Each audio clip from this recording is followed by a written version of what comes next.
ভয়াবহ এক ভূমিকম্পের ফলে পৃথিবীর মাটি দ্বিখণ্ডিত হয়ে পড়ে। এই দ্বিখণ্ডিত জায়গা দিয়ে পারাপারের একমাত্র রাস্তাই হলো রশি দিয়ে তৈরি এই সরু ব্রিজটি। এটাই একমাত্র রাস্তা হওয়ায় মানুষ না চাইতেও এই ভয়ানক দুর্বল ব্রিজটাতে উঠতে হতো।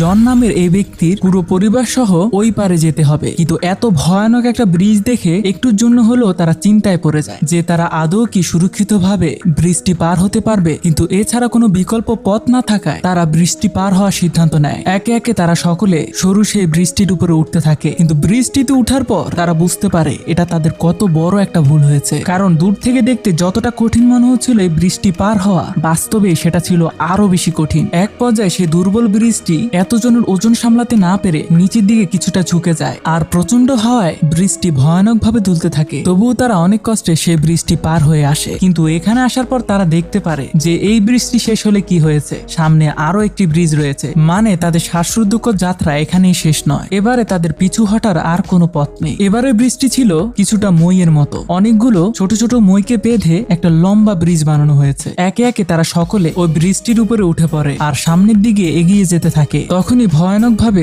আবারও ভূমিকম্প হতে থাকে।